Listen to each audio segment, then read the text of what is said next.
tosekelaki na mosolo ya mboka Kongo ekoki tofungwani miso lelo tomoni bozoba nyonso tosali mpo ya kobongisa Kongo avenir ebongi tosala moto nyonso ata mwana Kongo ya mosolo mpembe ya nzoku Kongo ya bwanya kasa ya mbila Kongo ya makasi moto ya nkoi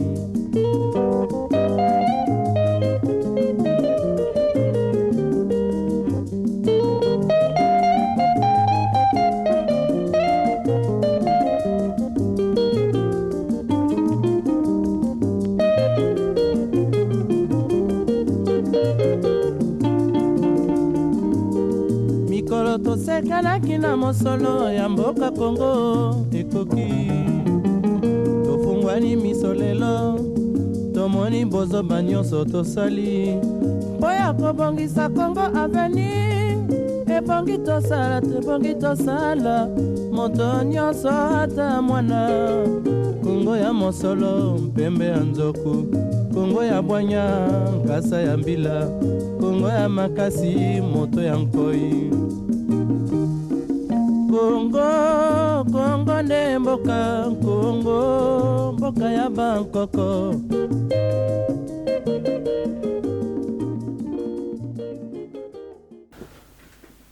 Mbote bana ya mboka bana RDC bana ya Congo Kinshasa mbote sika tozali biso nyonso na bandako sika toza kopema toza kokota na mopepe ya confinement moi muke tobandi komesene na biso na Grande-Bretagne déjà poso misato yango balobi bakobakisa lisusu mosusu parce que situation eza kokende malamu mingi te mais na bangambo mosusu kola esika ba mama dodo bazali kuna na bela kuna déjà ba un mois yango esika bandeko mosusu bazali déjà Italie wapi tokoki déjà deuxième mois tozo kokende donc Congo nanu ekokisi poso mibale te pas confirmer bandaki lobi yao.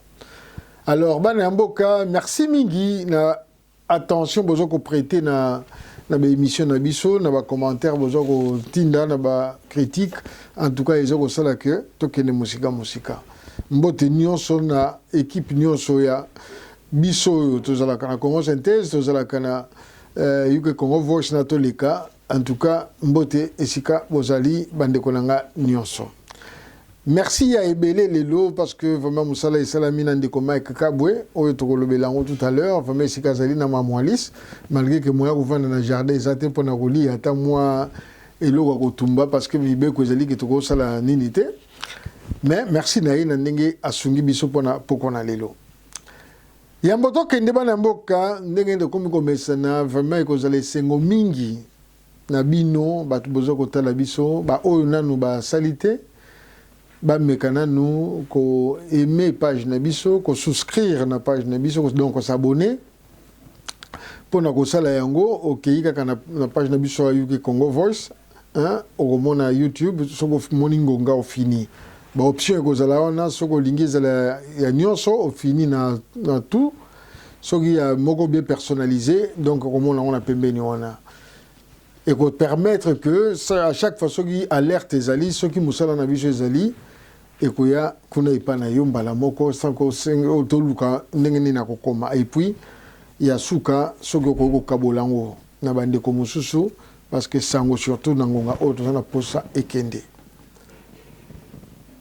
ndenge tolobaka tokoma bana ya ba minoko ebele na française si vous pouvez aimer notre page, vous souscrire et puis partager nos vidéos.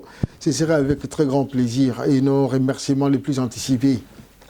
En anglais, if you can like our page and subscribe into it and then share it for people to watch our videos. And then they can share the news because we want to reach a large audience.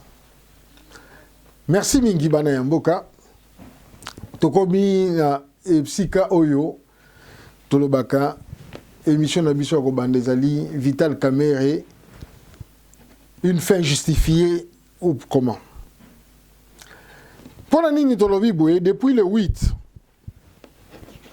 avril ndeko Vital Kamerhe vers les 20h15 bazwaki ye bakendaki na ye na prison centrale ya Makala ya ville ya Kinshasa.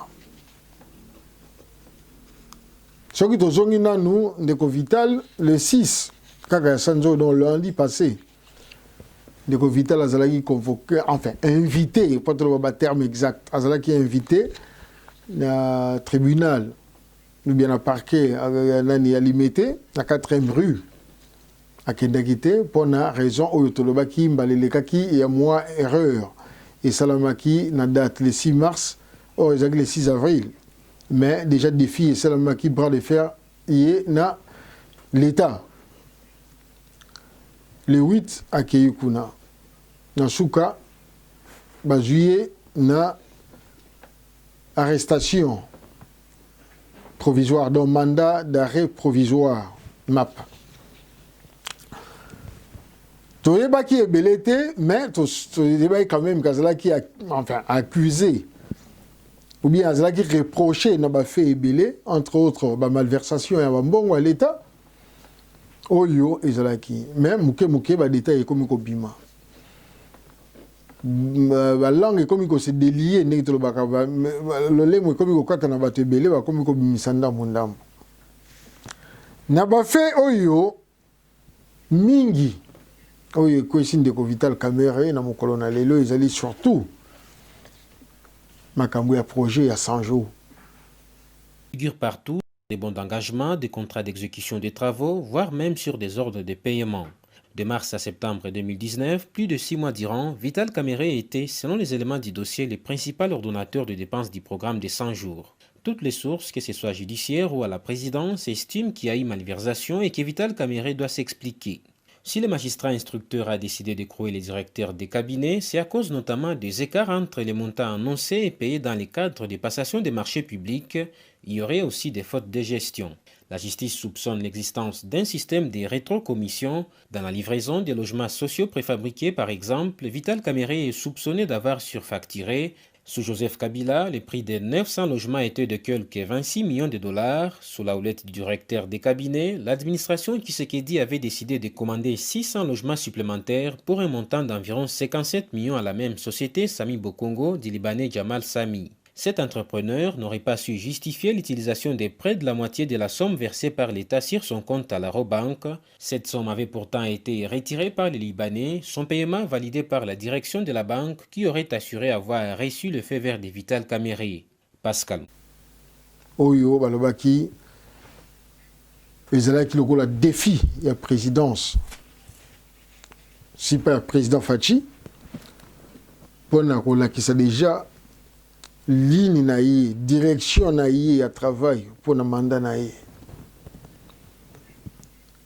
Mais biloko wana mingi coordination nango ezalaki epai ya ndeko Vital Kamerhe. Mais avant cela déjà, depuis ascension à pouvoir ya ndeko Fachi, oyo azali na si pas partenariat na cash déjà de Vital Kamerhe azalaki pardon accusé na biloko ebele toujours makambo mbongo ne tolobaki mikolelekaki to yokana malamu. Les accusations ne sont pas des condamnations parce que toute personne est censée est présumée selon la loi être innocente jusqu'à preuve du contraire. Donc toujours le bango na accusation ba présomption Oyo Salama. Donc, ils ont noté que mais les faits sont là. Oyo Bolandaki que n'a projet surtout à 100 jours, ils ont saut de mouton, ils ont nini, commande, il y a conteneur, il y a kisi, ils ont aboyer. Il y a une coordination. Les lois, comme oui, Vital Kamerhe a commencé à jouir na excès de zèle dans ma papou. A komaki lokola ombre ya président. Ou bien hier moutouazai ko dicté président. N'oublions pas que bandeko na biso IDPS c'est lui le coach. Yende le pacificateur, yende Mosali Bakonzi. Yangonde esalaki nini epesaki ke ndeko Kamere akomaka koma bongo lelo lisusu ebimi ke bambongo ebele ebungi na kese ya l'État bana ya mboka na mibeko ndenge ezali même na mboka na biso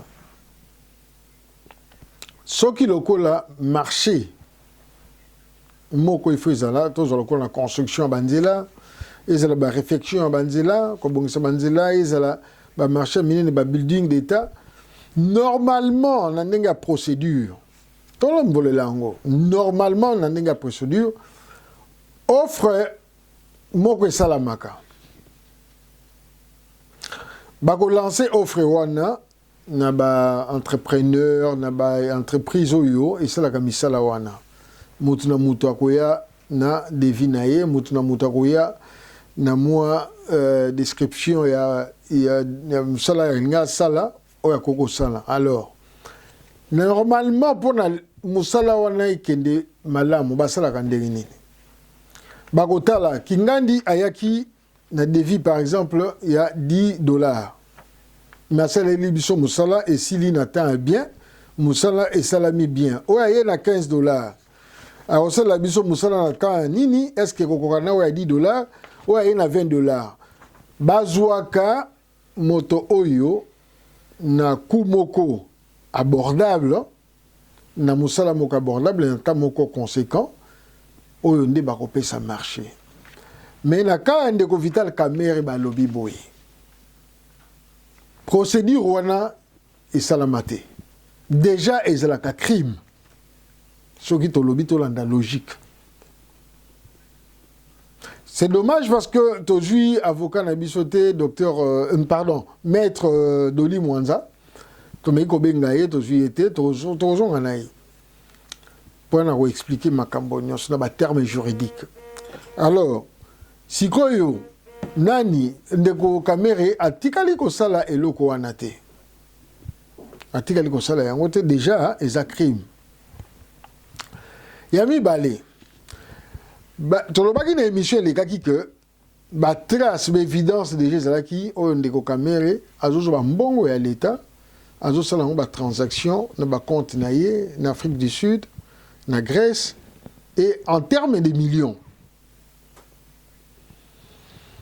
soki mbongo wana eza ya contribuable il faut esala mosala ndenge nini ekoki kokende na bacompte privé na ye eloko mosusu yango wana non seulement cela baye koretrace bambongo mosusu oyo ekei na belle sœur na ye une affaire ya 9 millions oyo eyebani mutu nango na makolo te oyo leur juge a présenté ndeko Kamerhe akoki koexplike yango te 9 millions de dollars na compte ya belle sœur na ye il fallait sala mosala azali na entreprise moko te oyo ebanda korépondre na babesoin wana azali na eloko moko tozoloba bafe oyo batiaki na tribunal selon bainformation tozwi na kati wana lisusu baretrouve ke eza na bambongo ebanda okende na compte na bana na ye na Amida obie bana oyo babokolaka mpe na Amida ba 10 millions banini sans compter oyo ekendaki pa Amida ye moko donc bafe ezalaki accablant. Quand on dit bafe ezalaki accablant, ce n'est pas moi qui le dis. Ezali information yo et outi na bakouloir, indiscrétion il y a parquet. Alors normalement ndenge caméra zona ba condamné na noté.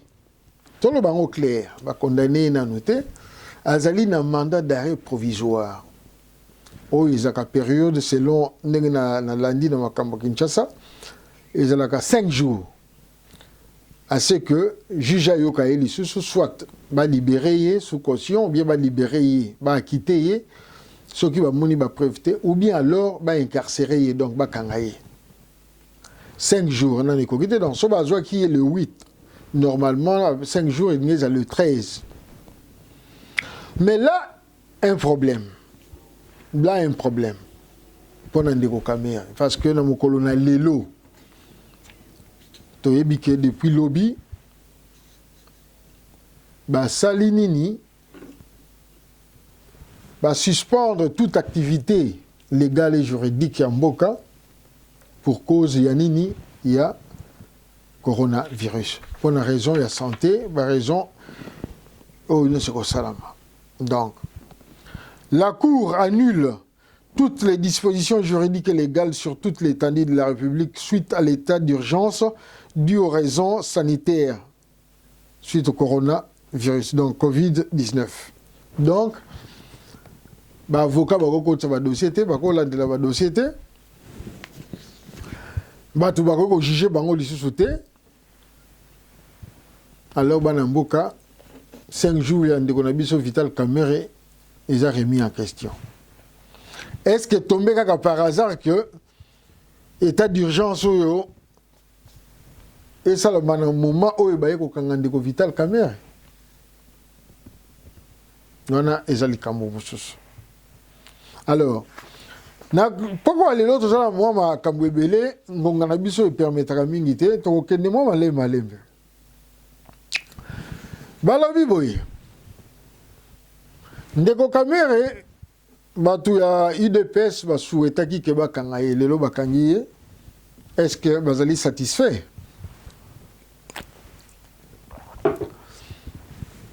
Batu ya UNC bayaki bino bomonaki tolobaki basalaki kermesse bazongaki ndenge nini tomonaki moko na bango alobi bakoyoka no sikoyo nde nayoki no eza wana image eza wana na sorti na bango na tribunal l'air bazokende. Mes chers, on ne blague pas avec la justice. Même si la justice n'a biso yango ezalaka lolenge oyo biso nyonso tolingaka te, mais justice ezalaka la justice. Soki okomi kodéfier justice, ne serait-ce que na tembe wana bakolinga nini bakitiso mapeka. Mieux vaut avoir de bons conseillers au moment où il le faut. Alors, dans le bilis boye, ndeko Kamerhe akomaki komi mona mingi na niveau ya état. Et si quand notre président Zali ye alinga se substituer na nini na mokondi. Akomaki ko gêner mokondi. Donc mona ki bande ko UDPS mingi balelaki sans rival, wakancha banani balelaki balobi que non. Moyen ya kotambola na kimia moyen ya kozwa eloko balingi na nini te na présidence kuna parce que ndeko Vital Kamerhe abando chabakal. Babengaki écoute papa bakal. Est-ce que akomaki na excès de pouvoir? N'oublions pas que ndeko Vital Kamerhe azali jusqu'à preuve du contraire, directeur à cabinet. Mais pour la première fois, Tomoni directeur à cabinet avec beaucoup de pouvoir. Namboka moko. Yé moudagoma ko tirer la ficelle nyonso. Oui, to yebi ki directeur cabinet accorde na kama ebele. Il y a beaucoup de questions qui se posent. Est-ce que partenariat na bango wana yangonde mutu et pesa qui est excès des ailes wana le fait que yé mutu a formataki Fachi a comme président nde il fallait vraiment abanda komi la kisa au-dessus na yango. Est-ce que yango te mutu et yo comme mana chute na fait na précoce bana mboka pour la justice nanu tokoloba boye. Oui, tokei nango ezala na banini ba raison ba motivation moko politique ezala na ba motivation moko privée. L'État a prouvé que s'il y a dossier bako traité yango. Mais nalobi bien mais est-ce que ndeko Vital Kamerhe aza le seul nangonga oyo toyoka na miba na jekamine bambonge bunga na miba kuna toyebaki ndeko lobo ba détournement moko esalamaki bakangaki na makala masalaki soki 2-3 jours aza conseiller ya président Félix Tshisekedi azali na Belgique avant d'en aller à l'aise. Mais, dossier Zali Kazara en prison Tilelo. Est-ce cela la justice? Toebi Ndeko Albert Yuma, je crois, avec affaire, il y a 200 millions, milliards ou millions de, 200 millions de dollars. Il faut avoir un chiffre bien. Azali n'a la liberté. Affaire Bukangalonzo, jusque-là, c'est la plus grande arnaque au Salama na Congo. Na yebi lisusu tangu tozali na nini na radio Bosomi. Na bandeko na kaka tozalaka na bango ba le salé mpaka Oma à l'époque na Fredi Amusangi Dodo Mubiai. Lobela likambo na kina dossier wana ya Bukangalonzo. To la kisaki ke zala ki arnaque déjà à l'époque. 10 ans passé déjà. Même 15 na radio Bosomi. Merci na papa Samba Olunga na musala ozo sala tilelo na papa Toto. Batu wala nyonso bazali wapi. Justice ezali wapi. C'est là que les gens se disent mais soki ndeko Vital Kamerhe les lois eko ko payer le prix ya okeni na kacho bien na makala na prison ezali na ba motivation mususu ke autre parce que bato bayiba ko lokola yepe ko lekaye bazali mais bazali en liberté tilelo bazali inquiété. Bizarrement ou comme par coïncidence les sous tomoni monsieur Alexis Tambwe Mwamba au président du Sénat RDC au ministre de la Justice pendant très longtemps là, sous Kabila a Sengi Bakutana na madame Janine Mabunda présidente de l'Assemblée nationale et puis le premier ministre Ilunga pour basala nini basala congrès. Oui, congrès. Mais pourquoi en ce moment? Bien. Balobi, plus pour la nini état d'urgence, il y a nini et makambu ya coronavirus. C'est là que to komina nini na ndeko biso Mike Kabwe ndenge ya ide biso na makambu oyo. Merci encore ndeko Mike. Pour la nini bakoko bengisa congrès. Tozanango awa atindelaki biso ezali pour la procédure il y a révision constitutionnelle. Procédure il y a nini il y a révision constitutionnelle. Est-ce que Togokindewana point d'interrogation. Il y a eu balèze pour la proclamation d'état d'urgence ou d'état de siège ou de déclaration de guerre. Na ka oyo tokoki se retrouver wana parce que balobi eza état d'urgence pour la coronavirus. Ezali pe lisusu pour la audition à discours il y a président sur l'état de la nation. Ou alors ezalaka pour la désignation il y a 3 membres de la Cour constitutionnelle. Toyokani. Donc na kana biso wa soki tolandi bien. Donc, ezali pour la nini, proclamation d'état d'urgence ou d'état de siège ou de déclaration de guerre. État d'urgence pour la corona, ndenge mo M. Tambwe Mwamba alobaki. Alors, tobo sanate que Moutako Koubeki Sango Mingi, ezali président de l'Assemblée nationale, mais président Sango P. Et Rosala na nini na tour de rôle na présidence ya nini ya Sénat. Mais bana mboka tobo sanate na iloko mo na kati wana o pe que les 3 institutions réunies va kokipe ko sala nini ko initier impeachment. Impeachment ezali procédure oyo ya ko destituer président. Donc, il y a représenté ma fait, il y a aussi la justice ézoyée, donc, Cour Nabiso suprême ou constitutionnel, au Sanini, et qu'on s'engage dans l'eau. Est-ce que derrière ça, n'y a-t-il pas une manœuvre? Nakati.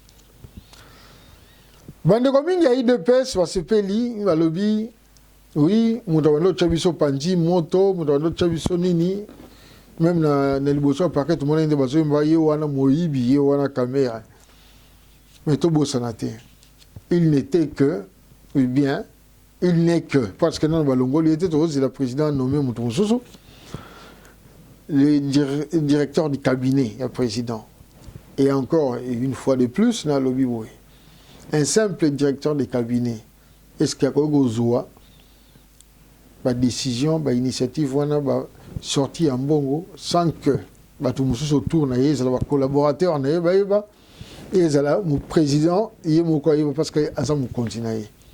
Ce qui dossier est si brûlant que ça, est-ce que quelque part, le président c'est Ninganate? Donc, nenge bakoko baloba, soki ndaku ya voisin za kopela, yoko sepela na note. Faut ko komela yope. Alors bana mboka pona Vital Kamerhe balobi boye, soki vraiment il faut compter. Liberté provisoire naïe, il faut na noison ça 250 millions de dollars dans le trésor public. Pour nous azwa liberté provisoire, selon on calcul basali ya mbongo oyo yé a salinini azwi. Tokoya kozonga awa na ba dossier yango moko soki tozwi yango ndenge to prometaki. Alors pendant les lots tosuka nana pendant de Vital Kamerhe, il est en prison.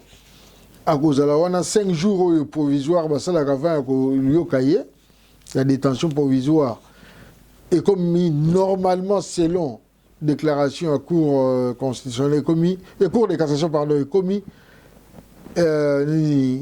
à journée parce que basé l'état d'urgence d'où la licence Mikolo donc à Rosana Nukuna.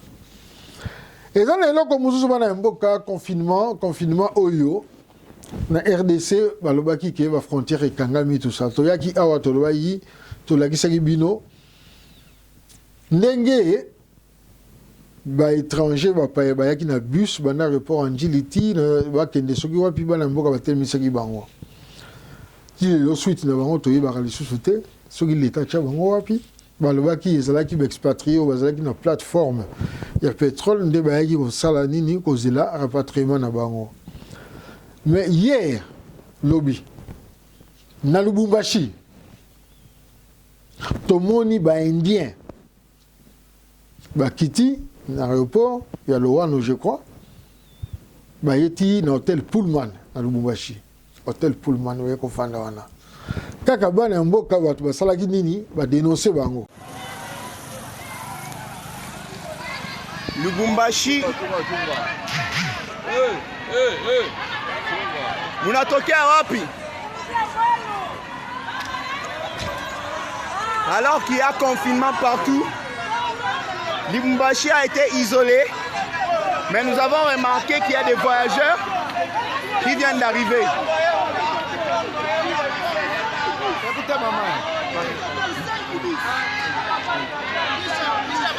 D'où venez-vous? 5 bis. Il y a des voyageurs qui sont venus à Lubumbashi alors qu'il y a confinement. Il y a des voyageurs qui sont venus à Lubumbashi alors qu'il y a confinement. C'est quel pays ça? Le Congo, c'est quel pays? Il y a des voyageurs qui viennent, ils sont arrivés à Lubumbashi alors que Lubumbashi est en confinement. Ce n'est pas normal. Ça, ce n'est pas normal. Ce n'est pas normal. Nous sommes en confinement. Il y a coronavirus et vous venez de l'Inde. Il y a des voyageurs qui sont atterris à Lubumbashi. Nous sommes en confinement. Ça, ce n'est pas normal. Ça, ce n'est pas normal. Ça, ce n'est pas normal. Il y a des voyageurs qui sont arrivés à Lubumbashi alors que Lubumbashi est en confinement. Ça, ce n'est pas du tout normal. Le gouvernement doit savoir cette histoire. Hôtel Bellevue à Lubumbashi, il y a des voyageurs qui viennent d'arriver. Lubumbashi est en confinement. Est-ce que la frontière n'a vu ça au Canada à RDC? Quand on sait que Banembo va Congolais ou va commerçant, Banembo va faire na bango to lebela kango pe awa, bakangami ba lobby que moyen ba rapatrier bango exacté parce que d'abord l'état est en bon côté, les deux ba frontières au Kanga, mais il y a un groupe d'étrangers qui s'amène dans les pays, dans la zone où il y a une zone sensible. Quand il y a une zone sensible où il y a la plupart il y a des mines na bisokuna. Comment en ces moments il y a la fermeture de la frontière, il au Salanini, Kokota Namboka, habité sur le wapi. Confinement yango ezali kaka pona bana ya mboka ba congolais ou bien ezali pona batu nyonso. L'État dans tout ça zo Salanini, le gouvernement provincial ya Katanga bazo Salanini et le gouvernement central azo Salanini. Confinement à Gombe et comme la controverse. Balobino ezali pona protéger batu à Gombe. Bamsou Balobino, ils allaient pour éviter coup d'état militaire et l'ignorer salama. Mais tout le monde dit que ils ont servir n'a rien parce que ils allaient mafia moko organisée. Donc Moutounio Salinga profiter d'un bon on a kati. Côté kaba laisser passer $20 et comme il a $40, Moutalinga bima, balamsou $10 aller-retour. Policier alinga zoyaye. Gouvernement le gouvernorat et l'ingénieur n'a pas laissé passer par-ci par-là. Nous allons où? Est-ce que Batouana bazo salababilo qu'on a bazo qu'on copie même va laisser passer wana? Est-ce que bazali batomalunga pour namboka? Juge oyo zuzi na lingala. Juge oyo asali makambo bamsu bakolanda exemple na été balandi la batwana parce que ceux qui balobi état de droit même loko ya muke faut balandela yango mafia ezana makila ya congolais loko so moyibi ezali kaka boye na zolo loko la solo ataba ceux qui l'état télémité mboka wana ekopousa na kate alors bana mboka vraiment na bosembo mingi to senga bino lisusu boyeme page Nabiso, vous s'inscrire, vous subscribe, et puis vous partagez ma vidéo Nabiso. Je l'ai na mingi akoloba, mais les autres suka wana, mbote mingi na bino nyoso ba ibolandi biso, matondo mingi na tana bino, matondo mingi na Jeli Jean Kikamba, et Kenny Jean Kikamba, na filming na editing, bana bazo bunda malembe, ndenge balobaka koba akitambola kapa akomaka na ibisaki bino mukolozeli na obetela bino lisolo ya koba na course na bantilope na banza ndeko nanga odo mpambo ya bili kambo ya koba na obetela bino oyo vieux mai oyo na mema makila na ye koko na biso betela kingango na se ya nzete na molili azobetela ngisolo wana pona koteya ngai ke na vie ke ndaka lokola koba okomaka ko welela te lokola antilope mbambi oya kobuka na lokolo tokobeta ngo mokolo mosusu merci mingi na bino lisusu ndenge bolandi vraiment merci mingi na descendance maimbe nyonso merci mingi na mama Linda Kikamba oyo azokopesa makasi merci mingi na bana tobosana te komi batela kovanda na ndako kosala oyo ezali na ndako mais soki lokola eloko kosala eza te stay home rester à la maison bandeko to perdre bandeko ebele déjà mopepe wana ti sikoyo bazokoyeba te eza koyela ndenge nini c'est vrai que soki mokolo na yo ekoki soki nzambe aponi mais badongolo miso mpe bazali na biso tolobaki tokoya na lisolo ndenge baza kobwaka biso na mabulu na Italie même awa balobi bamorgue esi etondi baplace eza lisusu te bakomi kobwaka na bafosse commune tokoya na beimage wana alors yo ndeko sika ozali batela moninga na yo batela bana batela mama na ndako batela papa po communauté na biso eza na poso ya moto nyonso na lolenge na mitema na biso toza kolela bandeko bakei déjà moye tozala na bafamille etikali ezali te moya okende kolela bango ndenge tomesana na baculture na biso ezali te moya kokunda bango selon baculture na biso ezali te nzambe ye moko ayebi mawa ezali me tokende liboso nde tokokoma matondo mingi na bino nyonso babai juge komiko yoke convoche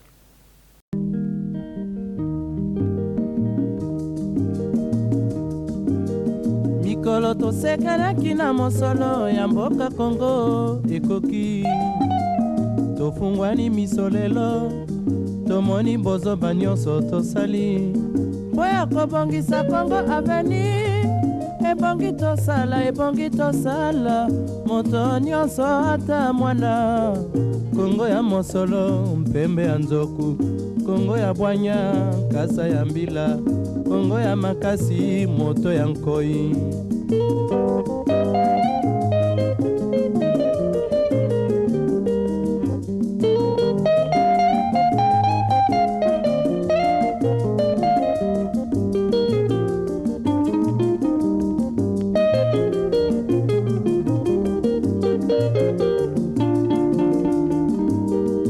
mikolo tosekanaki na mosolo ya mboka Kongo ekoki tofungwani miso lelo tomoni bozoba nyonso tosali mpo ya kobongisa Kongo aveni ebongi tosala moto nyonso ata mwana Kongo ya mosolo mpembe ya nzoku Kongo ya bwanya nkasa ya mbila Kongo ya makasi moto ya nkoi Kongo nde mboka Kongo mboka ya bankoko